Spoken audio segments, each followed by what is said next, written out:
শেষ নাই। এই সেন্স নিয়ে যখনই বলবো সুবহানাল্লাহ, মনটা যেন কেঁপে যাবে, হৃদয়টা ভয়ে ভীত হয়ে যাবে আল্লাহ। আর আল্লাহর ভয়ে ভীত যখন হয়ে গেল, আল্লাহর পবিত্রতা বয়ান করতে গিয়ে চোখের কোণ দিয়ে যেন অশ্রু প্রবাহিত হলো।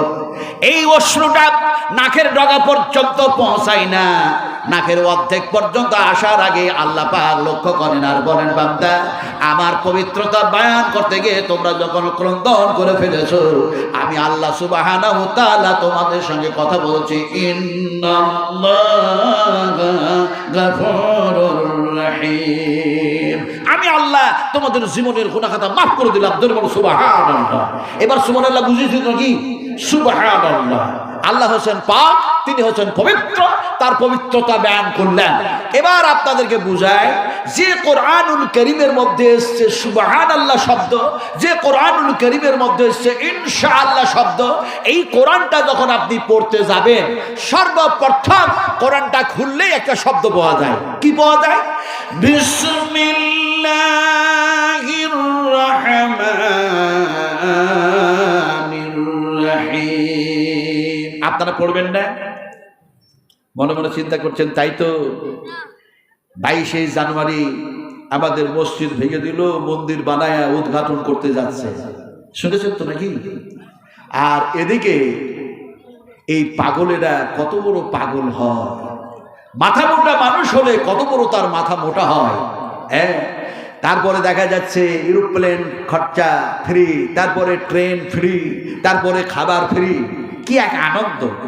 আমি অনেক বছর আগে আপনাদের এই মঞ্চেই বলে গেছিলাম যে এমন একটা সময় আসছে, যে সময় মাদ্রাসাগুলি সার্ভে হবে, মাদ্রাসাগুলি বন্ধ করার একটা ষড়যন্ত্র হবে, আপনাদের মসজিদগুলি দখল করার ষড়যন্ত্র হবে, ঈদগাহগুলি দখল করার ষড়যন্ত্র করবে, কবরস্থানগুলিকে নানা রকম ভাবে কৌশলের মধ্যে তারা নিজের আয়ত্তে নিতে চাইবে। এখন দেখা যায় সেগুলি একটার পর একটা বাস্তব হচ্ছে। কথাটা বলতেছিলাম, এরা হচ্ছে এক ধরনের যেন মাথা মোটা মানুষ। এরা বুঝতে পারছে না যে আমরা যদি মারা যাই, তো মারা যাওয়ার পরে আমাদেরকে যিনি মারবেন, আমরা তো এই অবস্থায় থাকবো না। আপনারা বলুন, আমরা যদি মারা যাই, আল্লাহ যখন মারবে, আমাদের দেহটা কি এরকম থাকবে? কথা বলুন না কেন? এরকম থাকবে? তাহলে কি হবে? কি হবে আমাদের দেহটা? মিনহা খলাকনাকুম ওয়া ফিহা নুঈদুকুম ওয়া মিনহা নুখরিজুকুম তারাতান উখরা। এই আল্লাহ পাক যেন বলছে, আমি তোমাদেরকে পানি মাটি বিভিন্ন কেমিক্যাল দিয়ে সৃষ্টি করেছি, মেরে দেব, মাটি দিয়ে মিশাইয়া দেব, তারাতান উখরা, আবার দুইবার সৃষ্টি করবো। সুবহানাল্লাহ। এখন মাথা মোটা কেন বললেন? এরাকে মাথা মোটা এই জন্যই বললেন, তোমরা যার জমিনে মন্দির বানালে, সেই মন্দির যেন উদ্বোধন করতে গিয়ে আজকে তোমরা আনন্দ আর খুশি যে করতে চাইছো, কিন্তু আল্লাহ সুবহানাহু ওয়া তাআলা বলছেন, বান্দারে তুমি কি একটুকু না আমার দিকে লক্ষ্য করলি না? আমার জমিনে যেন চলাফেরা করে, আমার সৃষ্টিগুলি দেখে তোমরা কি এতটুকু স্মরণ করলে না যে নিশ্চয় আমাদের স্রষ্টা একজন, তার নাম হচ্ছে আল্লাহ। তার নাম কি আপনারা জোরে বলতে পারেন কিনা দেখিয়া? তার নাম কি? আরো জোরে বলুন, কি নাম? জোরে সবাই বলি, আল্লাহু লা ইলাহা ইল্লাহু আল হাইয়ুল কাইয়্যুম। আল্লাহ হলেন হাই, তিনি হলেন কাইয়্যুম, তিনি হলেন চিরন্তন, তিনি হলেন চিরস্থায়ী, তিনি হলেন অক্ষয়, তিনি হলেন অমর। আল্লাহ হচ্ছেন সমস্ত হেফাজতের মালিক। জোরে বলুন সুবহানাল্লাহ। মানুষ লক্ষ্য করে না। কোন কোন সময় আমি বলি, খেপার সংখ্যা অনেক বেড়ে গেছে, কিন্তু আমলকারীর অভাব থেকেই গিয়েছে। খেপা বুঝেন তো? এটা দিনাজপুর না মালদা জেলা? কোন দিনাজপুর? উত্তর দিনাজপুর। উত্তর দিনাজপুরের মানুষ আপনারা খেপা তো অবশ্যই বুঝেন। বলুন তো, খেপা কত শ্রেণীর হয়?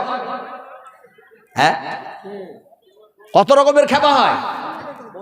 অনেক রকমের না, অনেক রকমের হয় না, অনেক রকমের হয় না। খেপা হয় দুই ধরনের। একটা খেপা হয় পুরো ম্যাট, একেবারেই পাগল। আর একটা খেপা হয় কোন সময় ঠিক বলছে, কোন সময় ভুল বলছে। এ দুই ধরনের খেপা হয়। আমি বুঝাবো কেমন করে?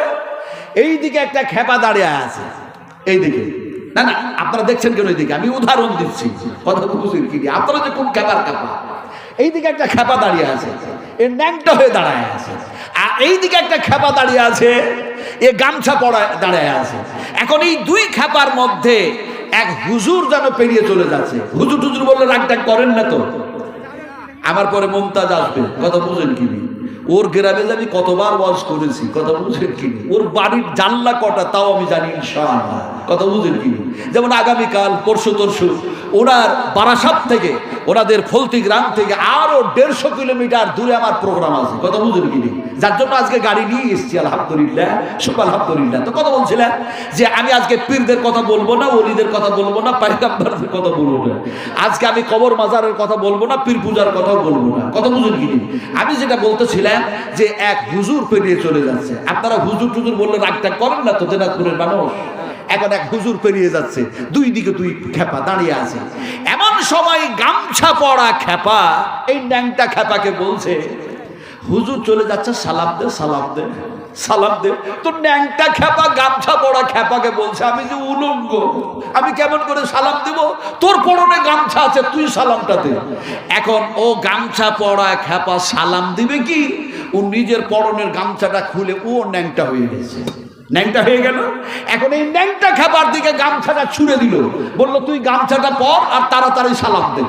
এখন এই গামছা পরা খেপা যখন ন্যাংটা খেপার দিকে গামছা ছুঁড়ে দিল, তখন এ খেপা হাতে গামছাটা নিয়ে ধরে আছে, গামছাটা পরে সালাম দিবে কি? প্রতিযোগিতা শুরু করলো, কম্পিটিশন শুরু করলো। কম্পিটিশন শুরু করলো কি বলে? বলে তুও ন্যাংটা আমিও ন্যাংটা, তুও উলঙ্গ আমিও উলঙ্গ, তুও খেপা আমিও খেপা, তুই আগে সালাম দিবি না আমি আগে সালাম দিব। কি এক প্রতিযোগিতা শুরু হয়ে গেল। এখন সালাম দেওয়াও হলো না, সালামের জবাবও পেল না। এখন হুজুর যেন পেরিয়ে চলে গেল। এরকম যে খেপার কত জন্ম হয়েছে পৃথিবীতে। এখন সবচেয়ে যেন প্রথম খেপা সাজলো চীন। চীন এত বড় খেপা হলো, ও বলল আমি সূর্যে, আমি যেন চন্দ্রে কিছু পাঠাবো, পাঠাইয়া দিল। রাশিয়া বলল আমি অত বড় খেপা না হলেও আমি যেন দেখা যায় একটু যেন শিয়ানা খেপা হব, সেও যেন চাঁদে পাঠালো। তারপরে আমেরিকা বলল আমি সবচেয়ে পৃথিবীর বড় খেপা, বড় দাদা বড় খেপা, আমি যেন চুপ থাকি, ও চাঁদে পাঠালো। আমাদের দেশের যেন প্রধানমন্ত্রীর নাম ভালোই, আপনারা জানেন না? জানেন না কি না? না আমি ওটা বলবো না, আপনারা যেটা বলছেন ম দিয়ে যা বলছেন আমি তা বলবো না। তাহলে আমি বলবো নাকি কেটলিওয়ালা চাওয়ালা? এই কেটলিওয়ালা চাওয়ালা বলছে আমি কি আর অত ছোট খেপা হয়ে থাকবো? আমি সবচেয়ে বড় খেপা। ও কি করলো? দক্ষিণ মেরুতে যেন পাঠাইয়া দিল। কত বুঝেন কি? সাংবাদিকেরা জিজ্ঞেস করলে যে আচ্ছা আপনারা যে চাঁদে পাঠালেন, তো চাঁদে কি জানতে চাইছেন? ওরা বলল যে চাঁদে আমরা জানতে চাইছি যে চাঁদের মধ্যে যে খনি পদার্থগুলো আছে সেইগুলো নিয়ে আসবো, আর মোবাইলের ভালো ভালো পার্টস তৈরি করব। কারণ অনেক সময় এই দুনিয়ার সমস্ত পার্টসগুলি দিয়ে নেটওয়ার্ক ফেল করছে, ঠিক মতো যেন যোগাযোগ হচ্ছে না, বিচ্ছিন্ন হয়ে যাচ্ছে। চন্দ্র সবচেয়ে উঁচু জায়গা আছে, তার চেয়ে বড় টাওয়ার আর হয় না। ফলে সেই সমস্ত পার্টস দিয়ে যখন এইগুলি তৈরি করা যাবে তখন নেট ভালো চলবে, ইত্যাদি ইত্যাদি, যোগাযোগ ভালো থাকবে। কত বড় খেপা। আবার যেন জিজ্ঞেস করলো, বলে চাঁদে আর কি করবে? বলে চাঁদে আমরা সেখানে গিয়ে বসবাস করার চেষ্টা করছি। বলে কিভাবে? সেখানে তো অক্সিজেনের প্রয়োজন। বলে অক্সিজেনের প্রয়োজন, তাই চাঁদের মাটিতে আমরা গাছ লাগাবার চেষ্টা করছি। কথা বুঝেন কি? বলে কিসের গাছ লাগাবেন? বলে ঢেঁড়স, ভিন্ডির গাছ। আপনারা ঢেঁড়স বলেন না ভিন্ডি বলেন? ভিন্ডি বলেন। আমরা ঢেঁড়সও বলি না আর ভিন্ডিও বলি না। আমি যে জায়গায় থাকি আমরা সেই জায়গার মানুষ বলি রামপল্লার গাছ। বুঝেন না? বুঝেন না? রামপল্লার গাছ। এখন দেখা যায় রামপল্লা ভিন্ডি ঢেঁড়সের গাছ লাগিয়েছে। জিজ্ঞেস করলো মিডিয়া আর কিসের গাছ লাগিয়েছে? বলে টমেটোর গাছ লাগিয়েছি। এখন টমেটোর গাছ, ভিন্ডির গাছ, রামপল্লার গাছ, এগুলো যদি জীবিত থাকে আমরাও সেখানে অক্সিজেন পাবো, আমরাও জীবিত থাকবো। এরা কত বড় পাগল, এরা কত বড় খেপা। আর কি করলো? জিজ্ঞেস করলো আর কি করতে চাইছেন আপনারা? বলে সূর্যে আছে আলো আর চন্দ্রেও আছে আলো, দুইটা আলোকে একত্রিত করে আমরা নিয়ে আসবো, দিয়ে আমরা গ্যাস তৈরি করব। বলে গ্যাস কেন তৈরি করব? দুনিয়ার গ্যাস রান্না বান্না করতে গিয়ে বারবার শেষ হয়ে যাচ্ছে, সিলিন্ডার ফাঁকা।